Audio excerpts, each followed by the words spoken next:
Subject शुरू करने जा रहे हैं आज से, और वो सब्जेक्ट है हमारे एग्जाम के लिए इंपॉर्टेंट, हिस्ट्री का फर्स्ट पार्ट। हिस्ट्री 3 पार्ट्स में डिवाइडेड है, जिसमें से हम पहला निपटा लेंगे कोशिश करके 10 दिन में। मैं बिल्कुल ऐसे नहीं पढ़ाऊंगी, वैसे भी बेटा एक पार्ट पे 1 महीना लगाती हूँ जब समय होता है। अब समय कम है ना, अब टारगेट है पेपर पास करना, अब ज्ञान पीछे छोड़ दो, अब मेन टारगेट पेपर कैसे पास होगा। कोशिश करेंगे 10 दिन में मेन चीज़ों में से निकल जाए। आज से इसकी स्टार्टिंग कर रहे हैं। हम हिस्ट्री में शुरुआत करते हैं एंशिएंट हिस्ट्री से।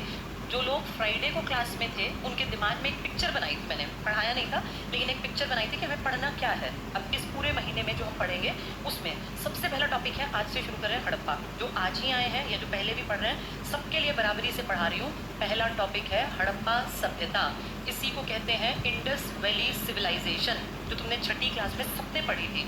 जो बच्चे आर्ट्स नहीं पढ़ के आए उन्होंने भी 6th में पढ़ा था, कॉमर्स वालों ने भी और आर्ट्स वालों ने तो पढ़ाई था। हड़प्पा सभ्यता क्या है, सब शांति से देखो, किताब को छोड़ दो। हमारे देश में जब अंग्रेज़ों का राज था, अंग्रेज़ों के एक आदमी ने 1826 में, इसका नाम था बेटा चार्ल्स मेसन। इस आदमी ने कुछ जैसे मिट्टी विट्टी निकाल रहे थे, कहीं से खोद रहे थे, तो इसने देखा मिट्टी में से ना सोने का कंगन निकल आया। फिर थोड़ा और खोदा तो देखा कुछ मालाएं निकल आई मनके की, मोतियों की। थोड़ा सा और खोदा तो प्लेट निकल आई, वहाँ चाकू निकल आया। तो इसने फील किया कि ये कोई नॉर्मल बात नहीं है, ज़रूर होना हो मुझे यहाँ दबा पड़ा है। कुछ इस तरह के कहीं बर्तन निकल आया, कहीं प्लेट, कहीं कटोरा, इस टाइप के। तो फिर इसने ये बात अंग्रेज़ों के नोटिस में लाई। ये भी अंग्रेज़ था। अंग्रेज़ों ने कहा तेरा दिमाग खराब है क्या, दबा पड़ा हो, तुझे क्या मतलब है, अपने काम से काम रख। किसी ने ध्यान ही नहीं दिया। यानी चार्ल्स मेसन की 1826 की वो बात दबा दी गई, जिसमें कुछ निकला था हड़प्पा के आसपास। इसके बाद अगर देखें बड़े लेवल पर 1921 में, यानी जब अंग्रेज़ों का राज आ गया था, अंग्रेज़ यहाँ भी थे बेटा, लेकिन ये कंपनी थी जिसका नाम था ब्रिटिश ईस्ट इंडिया कंपनी। एक प्राइवेट कंपनी को क्या ही मतलब है, प्राइवेट कंपनी तो प्रॉफिट कमाती है, सभी कमाते हैं। प्राइवेट कंपनी ने कहा हम क्यों टेंशन लें, दबा पड़ा होगा, कोई मरा होगा, हमें क्या मतलब है। लेकिन इस टाइम तक आपके ऊपर राज था महारानी ब्रिटेन का, जो कि पढ़े लिखे भी थे, इंटेलिजेंट भी थे। 1921 में सबसे पहले ये नोटिस में बात आई। और ये बात कैसे नोटिस में आई, उस टाइम पे बेटा ट्रेन्स का कुछ चल रहा था, स्टेशंस बनाने थे, ट्रैक बिछाना था। तो जैसे तैसे कहीं हड़प्पा नाम की जगह पर रेलवे स्टेशन बनाना था, उसको खोद रहे थे मिट्टी विट्टी को, तो वहाँ से कुछ फिर ऐसा सामान निकला। तो उस टाइम पे ना 1921 में एक आदमी थे आपके यहाँ पर, दया राम साहनी। ये हेड थे, एक डिपार्टमेंट के मुखिया थे। आर्कियोलॉजिकल सर्वे ऑफ इंडिया बन गया था इंडिया में उस टाइम तक। और एक बहुत बड़ा नाम है कनिंघम। इनका एक बहुत बड़ा योगदान है। आर्कियोलॉजिकल चीज़ें यानी पुरानी जो कुछ बहुत पुरानी चीज़ें हैं ना, वो दबी पड़ी हैं, कोई किताब, कोई कपड़ा, कोई गहना, कोई बर्तन, तो उन सब के लिए आर्कियोलॉजिकल सर्वे काम करता है बेटा। ASI बोल देते हैं, आर्कियोलॉजिकल सर्वे ऑफ इंडिया। पहले ये कलकत्ता में था, लेकिन अब अगर आप चेक करेंगे इसका हेडक्वार्टर नई दिल्ली में है। तो कनिंघम नाम के आदमी का बहुत बड़ा योगदान है इस फील्ड में, पुरानी चीज़ें निकालने में, जानने में। DR साहनी हमारे इंडियन हैं, पढ़े लिखे हैं, काबिल हैं, ये काम करते हैं अंग्रेज़ों के लिए। तो अंग्रेज़ों ने इनको कहा कि सर आप जाइए और आप ये जो बता रहे हैं उस साइट पे देखिए क्या कुछ है। तो दया राम साहनी ने जाके जिस एरिया में कुछ थोड़ा बहुत निकला था उसके आसपास, जैसे क्राइम सीन देखा तुमने, पुलिस ऐसे कर देती है यहाँ कोई नहीं आएगा, ऐसा ही DR साहनी ने करवा दिया। उस साइट के चारों तरफ बाउंड्री, भाई इस तरह से कि कोई आ ना पाए। ये एक्चुअल जगह थी बेटा हड़प्पा। हड़प्पा रियलिटी में एक गांव था और आज के पाकिस्तान में है, लेकिन तब ये क्या हुआ करता था, भारत, तब तो हम अलग थोड़ी ना थे। तो भारत में इंडस वैली सिविलाइजेशन की जो सबसे पहली साइट थी वो हड़प्पा थी, इसी को हड़प्पन बोल देते हैं। इस गांव के आसपास जब खोदा तो देखा बहुत सारी चीज़ें हैं और उन्हें लगा कि हो सकता है कोई पुराना गाँव रहा हो। ये बात ठीक है, एक नॉर्मल सी बात की, ठीक है कोई गाँव रहा होगा। यहाँ बर्तन निकले, शव निकले, कंकाल निकले और सामान निकला, मनके और घर में रखने के सामान, प्लेट, तश्तरियाँ वगैरह। ठीक है, ये बात आई गई सी हो गई, कुछ लोगों को पता चला, आधों को पता ही नहीं चला। 1922 में सेम ऐसे सामान निकलने लगे जब उसके पास एक और जगह खोदने लगे। एक ऐसे नदी है बेटा तुम्हारी सिंधु, जिसको तुम कहते हो इंडस। इस नदी में 5 नदियाँ और गिरती हैं, तुम्हारे पंजाब वाली सीनियर JCB, तुम्हारे पंजाब की 5 नदियाँ हैं सीनियर JCB। यह है सतलुज, रावी, झेलम, चेनाब, ब्यास। तो इन नदियों के आसपास धीरे धीरे देखा तो ढेर ऐसे शहर निकलने लग गए। जैसे सबसे पहले मान लो ये हड़प्पा था 1921, अगले साल यहाँ ऐसी ही एक साइड पर फिर से चीज़ें निकलने लग गई। वही सोने के कंगन, वही ईंट, वही बर्तन, वही कोई मनके, कोई दाने। इसकी आवाज़ ठीक नहीं है, क्लास में है कोई बाहर? नहीं है कोई बाहर? जो अटेंडेंट है इसकी आवाज़ को बोलो ठीक करेंगे बेटा।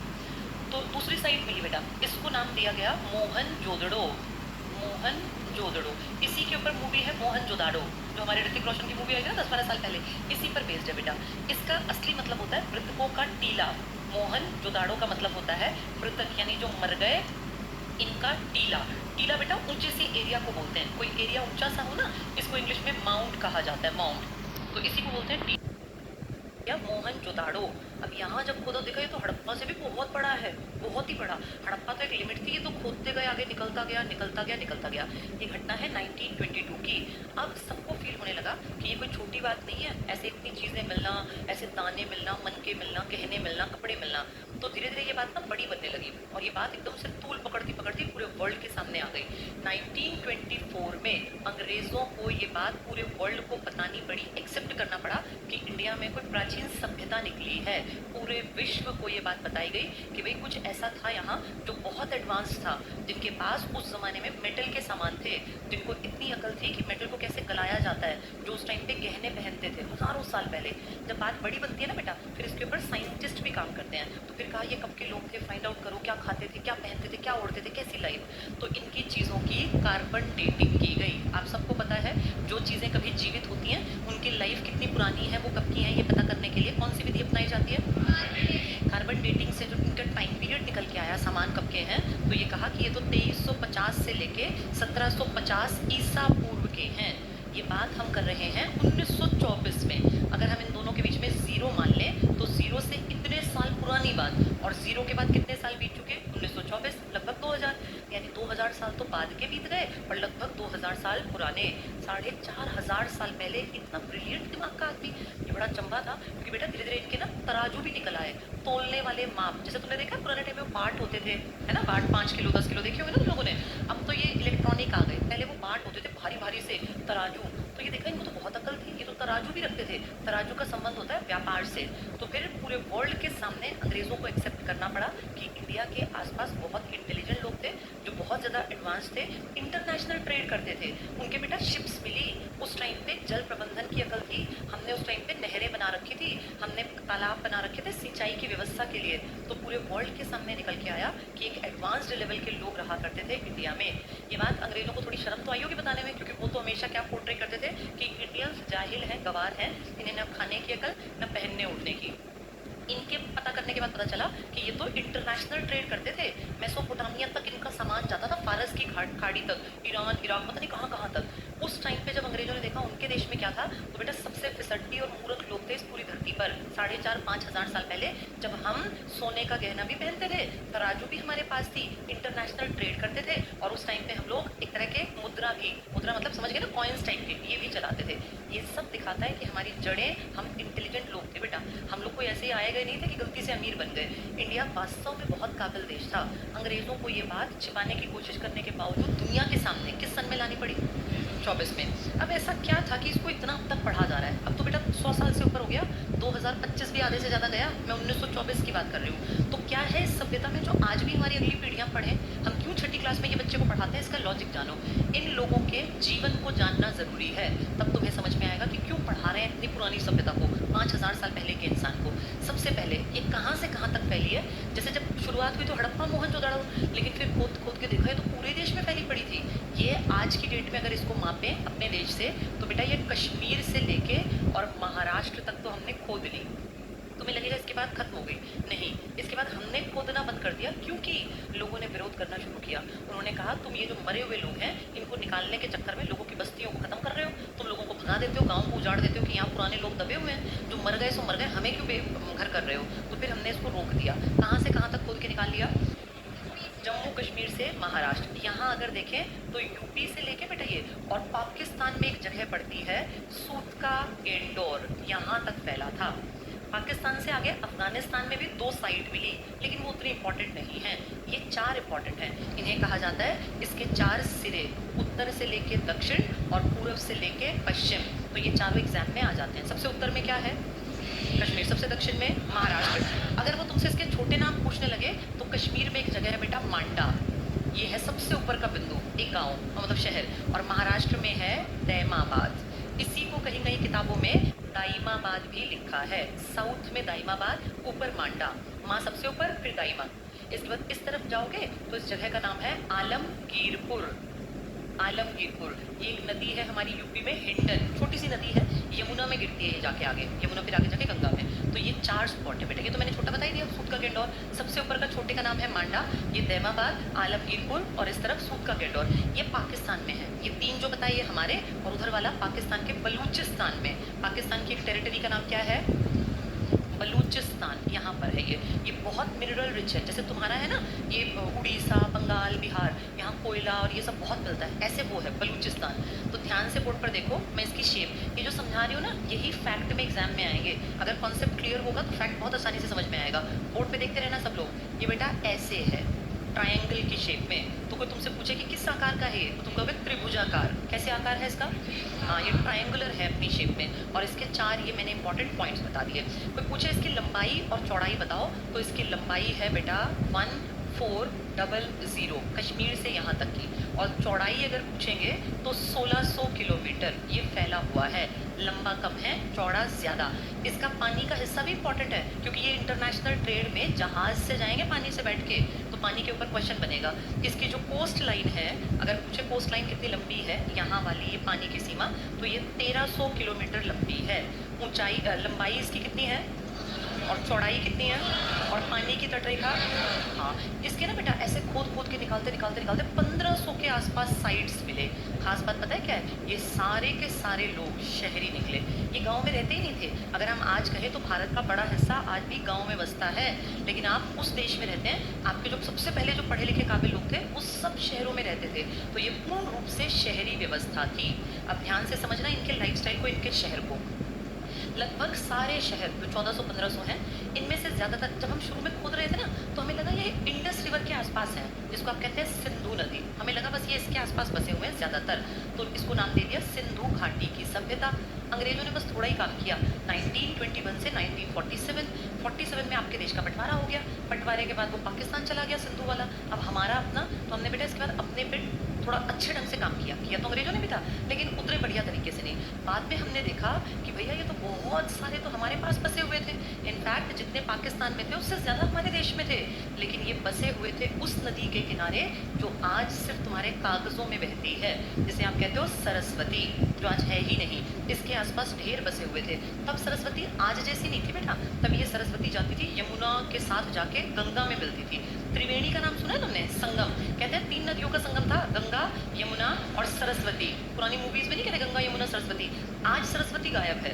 हम ये मानते हैं कि सरस्वती अब घग्गर नदी बन गई, लेकिन उसका रास्ता बिल्कुल बदल गया बेटा। पहले वो राजस्थान नहीं जाती थी, वो यूपी की तरफ जाती थी। त्रिवेणी संगम पे ये 3 नदियाँ मिलती थी। हमने बाद में कहा कि इसका नाम बदलो, तुम इसको इंडस वैली क्यों कह रहे हो? सिंधु, ये तो हमारी सरस्वती पर है। लेकिन तब तक पूरे वर्ल्ड की किताबों में छप गया था इंडस वैली, इंडस वैली। इसलिए आज तक भी इसका नाम क्या चल रहा है? Indus valley. पहला गाँव कौन सा, पहली साइट कौन सी थी? हड़प्पा। अब बात करें शहर की खास बात क्या थी, क्यों पढ़ते हैं शहर? तो दुनिया के पास थे। इनके शहर पढ़ने के पीछे का लॉजिक ध्यान से समझना बेटा। सारे शहर नदी के पास थे, क्योंकि पानी की ज़रूरत पड़ती है आदमी को। आज की तरह मोटर का स्विच थोड़ी दबाना था। तो जितने शहर थे 1400-1500, सब किसी न किसी छोटी या बड़ी नदी के किनारे थे। अब ध्यान से देखते रहना, नदी के बिल्कुल पास लगते एरिया में एक ऊंचा सा एरिया था, जिसे कहा करते थे पूर्वी टीला। अगर डायरेक्शन बनाए तो इस तरफ पूर्व है, इस तरफ पश्चिम है ना, तो इसका नाम था बेटा पूर्वी टीला, और इसी को ईस्टर्न माउंट कह देते थे, MOUNT। इस तरफ थोड़ा सा ऊपर, नदी से थोड़ा ऊपर, इससे भी ऊपर, यहाँ एक छोटा एरिया था, कंपैरेटिवली छोटा, जिसे कहते थे पश्चिमी टीला। ये और ऊंचा था। इसका पीछे का लॉजिक क्या था? जो ज़्यादा अमीर आदमी थे, जो ज़्यादा इंपॉर्टेंट आदमी थे, वो वहाँ रहा करते थे। कारण नदी में कभी भी बाढ़ आएगी तो वो सेफ रहने चाहिए। अगर डूबेगा तो शहर का ये हिस्सा डूब जाएगा। इसमें कौन रहते हैं? नॉर्मल आदमी। आज भी देखो तुम्हारे हर शहर का डिवीज़न है। रेलवे की पटरियों के आसपास का शहर कभी भी बहुत बहुत अमीर लोगों का रिहायशी ठिकाना नहीं मिलेगा। अमीर लोग आज भी आपके शहर के सेक्टर में रहते हैं, और सेक्टर मेन शहर से थोड़ा सा अलग होते हैं। नोटिस किया तुमने ये बात? आज भी ऐसा ही है बेटा। शहर 2 हिस्सों में बटा होता है, एक रेलवे के पार वाले और एक रेलवे से थोड़ा दूर वाले। जो दूर वाले हैं उनकी जगह ज़्यादा महंगी बिकती हैं, जिसको आज हम सेक्टर्स कहते हैं। ऐसे ही मान लो ये 2 इलाके, एक वो जो सस्ता था और एक वो जो महंगा था। इस इलाके में अमीर, पढ़े लिखे और थोड़े से तेज दिमाग टाइप के लोग रहा करते थे, जिसको कहते हैं कि बुद्धिजीवी थे वो। इनकी सेफ्टी के लिए एक एक आउटर वॉल बनाते थे जिसे कहा जाता था परकोटा। ये पकी हुई ईंटों से, बाहर की तरफ पकी हुई ईंट, कच्ची ईंट का, दोनों का इस्तेमाल करके इसकी आउटर बाउंड्री, ताकि अगर कभी कोई अटैकर आए तो इन तक ना पहुंचे, इनको चाहे लूटे मारे जला दे, इन तक ना पहुंचे। और इनके घर से पहले चार तरफ से इसका फोर्टिफिकेशन किया हुआ था। इसी को कहते हैं ये इंपॉर्टेंट स्थल था। अब ये जो था, इसमें कौन रहता था? इसमें ज्यादातर में बना रखे थे महाविद्यालय, क्योंकि पढ़ने का काम होगा। तुम्हें कैसे पता है पढ़ते थे? क्योंकि हमें इनकी लिपि मिली, हमें इनके लिखे हुए अक्षर मिले, और इनके 64 बेटा ओरिजिनल अक्षर हैं। पर दुख की बात यह है कि तुम एआई कितना ही सीख गए हो, आज तक इनका सिंगल अक्षर हमें पढ़ना नहीं आता। बस हमें जो पल्ले पढ़ा, हमें ऐसा लगता है इन्होंने 64, जैसे इंग्लिश में तुम्हारे कितना अल्फाबेट है? 26 ना, ऐसे इनके कितने थे? 64। इसमें से ज्यादातर शब्द जो हमें लगता है वो 250 से लेके 400 ये ज्यादा यूज हुए हैं। इसके बीच में ये हमारा अंदाजा एग्जैक्टली हमें नहीं पता, क्योंकि हमें पढ़ने नहीं आते। हमने ये देखा कि ये ज्यादातर अक्षरों में यू का इस्तेमाल करते थे।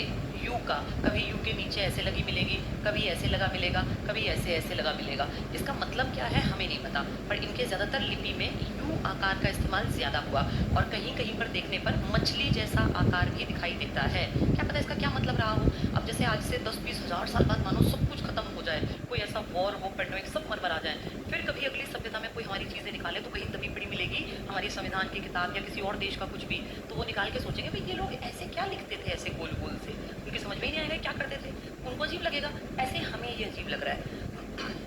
इनकी लिपि की खास बात क्या है? पढ़नी तो हमें आती नहीं। ये है बेटा बॉस्ट्रोफेडल लिपि। बॉस्ट्रोफेडल का मतलब होता है कि ऐसी लिपि जिसको, जैसे हम लिखते हैं, हम लिखना शुरू करते हैं इधर से, यहाँ जाके खत्म हुआ, फिर हाथ पेन उठाते हैं, फिर यहाँ लाते हैं, फिर लिखते हैं, फिर पेन उठाते हैं, फिर ऐसे लिखते हैं। लेकिन इनकी लिपि में पेन नहीं उठाते थे, ये लिखना स्टार्ट करते थे। मान लो ऐसे लिखा, ऐसे लिखा, फिर ये यहीं से लिखना शुरू करते थे, इधर लिखा उल्टी लाइन, फिर ऐसी लाइन, फिर ऐसी लाइन, फिर ऐसी लाइन। इसे कहा जाता है बॉस्ट्रोफेडल लिपि। इसी को हम हिंदी में कहते हैं गोमूत्रिका। हमने अपनी गाय के इसको टॉयलेट से इकट्ठा करके कर दिया गोमूत्रिका, हमने हिंदी में इसका नाम दे दिया कि गौमूत्र जैसी है ये गोमूत्रिका। वैसे इसको विदेशी कहते हैं बॉस्ट्रोफेडल लिपि। तो ये कौन सी लिपि कहलाएगी? बॉस्ट्रोफेडल लिपि। ये स्क्रिप्ट है बेटा इनकी, ऐसी एक डायरेक्शन में नहीं है, डायरेक्शन बदलती बदलती बदलती जाती है। कितने इनके मूल अक्षर बता रहे हैं हम? 64। ज्यादातर शब्द कितने से कितने के बीच में है? 250 से 400 के बीच में। अब हमें यहाँ देखना है कि इनका महाविद्यालय था। इसके अलावा पुरोहितों के आवास, जो पढ़े लिखे टाइप के लोग थे ना, समझदार, उनके घर थे। यहाँ एक तरह से मान लो जैसे आज अंबानी को कहें, बहुत सेफ सिक्योर एरिया में रहता है भाई, शाहरुख खान है, अंबानी है, सलमान खान है, ऐसे मान लो ये सेफ इलाके में रहते थे। ये सिर्फ और सिर्फ ज्यादा पैसे वाले अमीर बुद्धिमान लोग थे। नीचे आ जाओ, यहाँ यहाँ रहती थी आम जनता, जिसमें कोई पढ़ाई है, कोई मोतियों की माला बनाता है, कोई इसकी तराती बना रहा है पत्थर की, कोई सीप का गहना बना रहा है, कोई कुछ कर रहा है, इस तरह की, यानी आम जनता रहती थी। कौन से टीले में? पूर्वी टीले में। अब अगर सिर्फ एक टीला इंपॉर्टेंट था तो फिर इतना क्या पढ़ना, फिर तो एक ही पढ़ ले। नहीं, ये भी इंपॉर्टेंट था। कैसे? बोर्ड पे देखो क्या था ये शहर। ये शहर इतना सुंदर था बेटा, जिसको मैंने नॉर्मल सा दिखाया तुम्हें, इसको ध्यान से समझना। ये मान लो शहर है, इस शहर में बहुत बढ़िया रोड्स थे ऐसे, और मोहनजोदड़ो जो है ना, ये हम मानते हैं कि शायद उनकी राजधानी रही होगी। यहाँ 35,000 से अंदाजन 40,000 लोग रहते थे। इससे ज़्यादा जनसंख्या कहीं नहीं थी, यानी कहीं 20,000, 25,000, 22,000, 27,000, सबसे ज़्यादा इस शहर में। ये कौन सा शहर पढ़ रहे हैं हम? मोहनजोदड़ो। इसकी खास बात थी बेटा, इसके बीचों बीच बहुत चौड़ी सड़क थी, जिसे हमने नाम दिया राजपथ, राजाओं का पथ। कोई राजा वाजा नहीं थे इस टाइम, लेकिन हमने अपनी सुविधा के लिए कह दिया भाई ये राजपथ था। बिल्कुल बीचों बीच 90 डिग्री पर सड़कें एक दूसरे को काटती थी।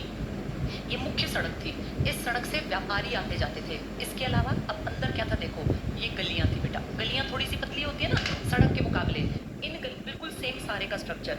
अब मैं सारा बना के नहीं दिखाऊंगी, समझ जाना, सेम यहाँ बना लेना। अब इनके आसपास बोर्ड पे देखते रहो ताकि क्लियर हो जाए। ऐसे घर बने हुए थे बेटा, बहुत बढ़िया सेक्टर की तरह ऐसे घर,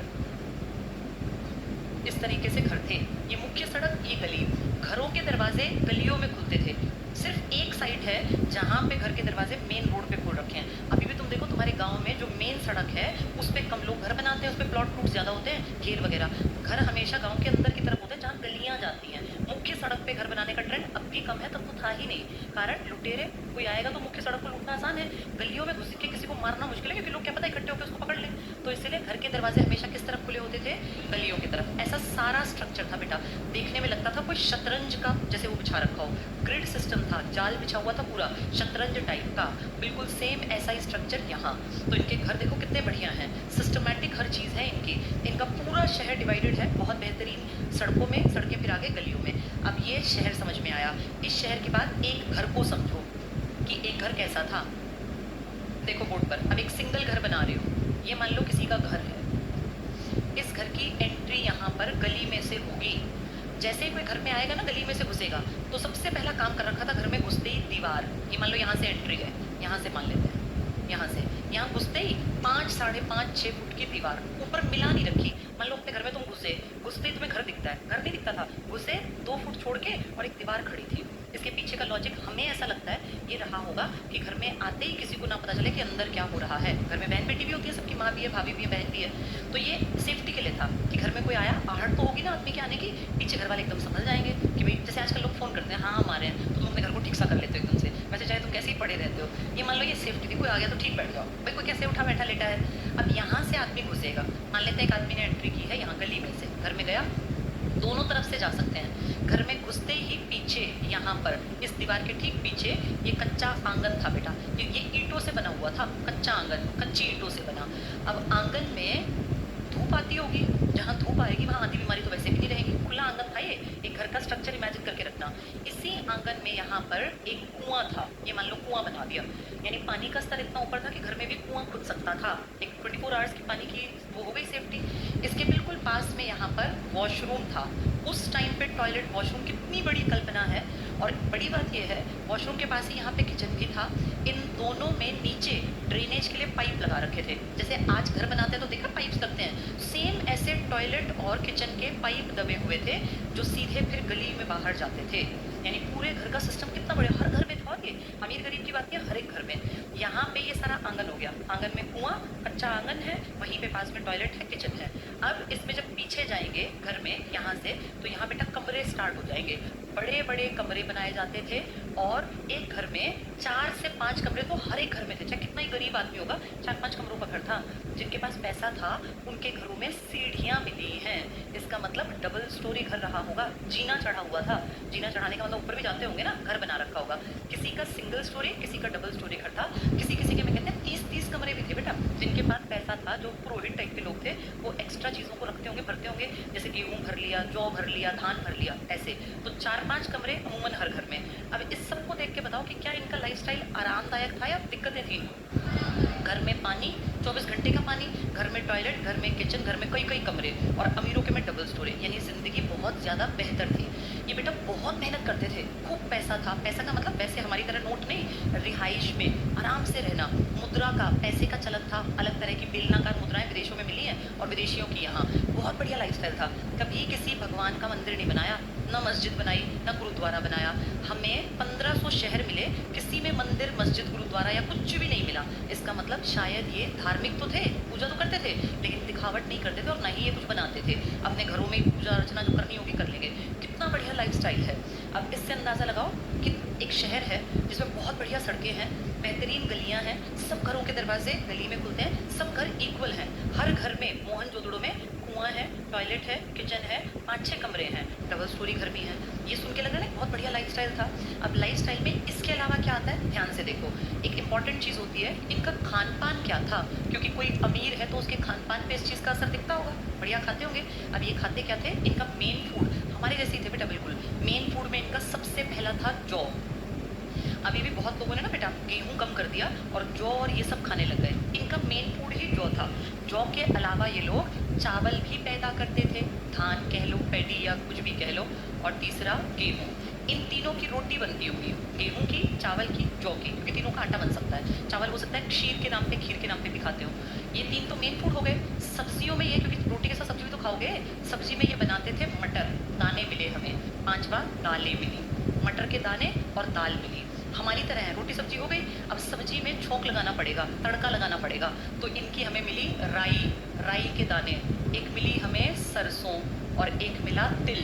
तिल का शायद तेल निकाल लेते होंगे, सरसों के दानों में तड़का भी लगाते होंगे, तेल भी निकाल लेते होंगे। तो मेन फूड में 3 तरह के आटे, 2 तरह की इनकी दाल और मटर की सब्जी, और इनका तड़का या छोंक लगाने के लिए राई, सरसों, तिल। फिर कभी कभी इंसान का फल खाने का मन भी करता है, तो इनके बीज हमें ज़्यादा मिले तरबूज और खरबूजे के। तो तरबूज और खरबूजा ये इनके फलों में मिले, तो खजूर के भी है लेकिन कम मिले। ये मेन लिख रही हूँ बेटा मैं, एग्जाम में मेन आते हैं। इसके अलावा ये लोग बहुत ज़्यादा पैदा करते थे कपास, जिससे क्या बनता होगा, कॉटन, और कॉटन के क्लोथ्स बिकते होंगे, कॉटन का कपड़ा बेचते होंगे। विदेशियों ने हमारा नाम पता है क्या रखा हुआ था, सिंडॉन, वो हमें कहते थे सिंडॉन सिविलाइजेशन। उनकी किताबों में सिंडॉन लिखा मिला, एक्चुअली कपड़े इस कपास का ही नाम था सिंडन, इसी को वो सिंडन कहते थे। तो हमें सिंडॉन सिविलाइजेशन भी कहा गया, सिंडन सभ्यता भी कहा गया, कपास की अधिकता के कारण। ये इसी तरीके से याद करना वरना याद नहीं रहेगा। 3 बताओ जिसका आटा बनता होगा। 2 सब्जियां क्या क्या खाते होंगे, मटर और दालें। किस किस चीज़ का तेल और तड़का लगाते थे, राई, सरसों, तिल। और फलों में क्या खाते थे, तरबूज, खरबूजा। और कपड़े किस चीज़ के पहनते थे, ये फसलें याद हो गई। देखो 5 तो ये, 6, 7, ये 8, 9, 10, 9-10 फसलें मेन हैं। ये ना लिखी हो तो भी एग्जाम में ढेर देंगे। चीज़ें तो बहुत सारी थी लेकिन मुख्य कहेंगे तो अपने दिमाग में रखना जौ, गेहूँ, चावल। चावल कम मिला, जौ गेहूँ ज़्यादा, सबसे ज़्यादा जौ मिला। इसके बाद सब्जियों के नाम पे क्या याद रखना, मटर और दालें। तेल किस चीज़ का था, राई, सरसों और तिल। और उसके बाद फल में क्या खाया, तरबूज का। कपड़े किस चीज़ के पहले, कपास। कपास का नाम क्या बताया, सेंडॉन। इतना क्लियर हो गया। इनके घर समझ में आ गए, शहर समझ में आ गया, इनका खान पान। अब आता है इनके कपड़े कैसे थे, क्योंकि पहनावा भी हमें बताता है कि वो कैसे थे। पहनावा को ध्यान से सुनो, इसमें पहली चीज़ आती है वस्त्र, कपड़े, और दूसरे आते हैं आभूषण, ज्वेलरी। इन 2 चीज़ों से हम अंदाज़ा लगाते हैं कि ये अमीर थे, कैसे रहते थे। वस्त्र का मतलब कपड़े, ध्यान से सुनो। अब इनके कपड़े 2 तरीके के थे, सर्दियों के कपड़े भी मिले और गर्मी के भी, क्योंकि इस देश में रहते हो तो सर्दी गर्मी तो हमेशा से ही रही होंगी। सर्दियों में ये पहनते थे ऊन का कपड़ा। ऊन किससे मिलती होगी, भेड़। इसका मतलब ये भेड़ भी पालते होंगे, क्योंकि ऊन अगर मिलती है तो भेड़ से। गर्मी में बेटा इन्होंने कपास का कपड़ा पहना, कपास यानी जिसे आप कहते हो सूती कपड़ा। इसके 2 तरीके थे बेटा सूती कपड़े के। कुछ लोग पहनते थे सादा, बिल्कुल प्लेन सूती कपड़ा, और कुछ लोग पहनते थे इसमें भी बुनाई किया हुआ, बुनाईदार, जैसे कढ़ाईदार बोलते हैं इसको, कढ़ाईदार, कढ़ाईदार कि किसी कपड़े पे और एक्स्ट्रा काम किया जाता। जो अमीर टाइप के लोग होंगे ना, वो सूती कपड़े में भी कढ़ाईदार पहनते होंगे, और जो साधारण लोग होंगे वो सूती कपड़ा सादा पहनते होंगे। तो इनके कपड़े 2 तरीके के हैं, सर्दी के अलग हैं, गर्मी के अलग हैं। सूती कपड़े के भी 2 तरीके हैं, एक सादा और एक कढ़ाईदार। आभूषण की बात करें, ज्वेलरी की, 3 कैटेगरी के लोग हैं। अभी भी ऐसा ही है बेटा, ये ना हम जैसे ही हैं, या कह लो हम इन जैसे हैं। 3 तरह के आभूषण आज भी चलते हैं। अंबानी की बेटी की शादी में न्यूज़ बनी थी, बहुत पुरानी बात होगी, 7-8 साल हो गए होंगे, अगर तुम्हें याद हो, 5-6 साल जरूर हो गए। उसने जो हार वार पहने थे, प्योर वो डायमंड था, और इतना चमक रहा था सच में कि उसके पूरे शरीर पर सिर्फ डायमंड की चमक दिख रही थी, इतना डायमंड पहना था। आज भी अमीर आदमी नहीं पहनता नॉर्मल चीज़ें, वो डायमंड, ओरिजिनल डायमंड। अब अंबानी अडानी थोड़ी ना गोल्ड पहनेंगे, वो एक कैटेगरी के लोग हैं। जो उसके नीचे लोग हैं वो गोल्ड भी बहुत महंगा है, लाख रुपए तोला बनता है बेटा, बनाई समेत तो लाख रुपए से ऊपर पड़ जाता है। यानी अमीर तो हैं लेकिन कैटेगरी हैं। जो उनसे थोड़े नीचे हैं, चांदी, अब चांदी भी हमारे ज़माने में तो सस्ता नहीं रहा, चांदी भी अमीरों का ही हो गया। उसके नीचे आ जाए तो नकली गोल्ड भी चलता है, नकली चांदी भी चलती है। तो इस तरीके से ये भी थे। जो इनमें रिच थे ना बेटा, वो सोने के आभूषण पहनते थे, वो कीमती मनके पहनते थे। मनके मतलब मोती, जो ओरिजिनल मोती होता है ना बेटा, एक एक मोती लाखों रुपए का आता है, एक एक असली मोती। जो ये हैदराबाद साइड के हमारे राजा वाजा थे ना, निज़ाम वगैरह, ये मोतियों की माला पहनते थे, गोल्ड उतना नहीं पहनते थे। तो मोतियों की माला, जब कोई अच्छी खबर मिलती तो माला तोड़ के अपने नौकरों को देते थे। पहले बड़े दादा टाइप के लोग थे, आज कोई ना दे किसी को। तो एक एक मोती की कीमत थी बेटा, एक एक मोती 1-1 लाख का भी आता है। ये मोतियों के हार जो पहनते हैं, ऐसे तो प्लास्टिक की मालाएं 50-50 रुपए की भी मिलती है, देखने में मोती होते हैं, लेकिन एक एक मोती की कीमत करोड़ों करोड़ों रुपए तक में भी जाती है। तो उस टाइम पे ये लोग पहनते थे सोना, मनके, कीमती पत्थर और इस तरह के मोती वगैरह। जो सेकंड कैटेगरी के लोग थे, एवरेज वाले, ये पहनते थे चांदी, इस टाइम चांदी भी थी, या फिर ये भी मनके थोड़े सस्ते वाले। डायमंड 2 तरह का होता है ना, एक बहुत महंगा, एक ठीक ठाक जो नॉर्मल लोग अफोर्ड कर लेते हैं। और तीसरे बेचारे गरीब लोग, न चांदी न सोना न मनके, लेकिन मन तो करता था। तो ये क्या करते थे, ये मिट्टी लाते अलग तरह की, उसको आटे की तरह गूंथते और उसके छोटे छोटे छोटे छोटे ये मनके से बना लेते, जैसे मोती टाइप के आटे से, और फिर उनमें छेद कर देते, उनमें कोई इस तरह का कुछ होगा तिनका वगैरह डाल के, और फिर उनको आग में डाल देते, जैसे चूल्हे टाइप में। फिर सुबह देखते तो आग में से मनके पके निकलते। पकी मिट्टी तो जैसे हमारे मटके हैं घर के, तो ये पकी मिट्टी जो है ऐसे पक जाते। फिर एक धागा लेते, उसमें पिरो के गले में पहन के चलते। मतलब इनको शौक था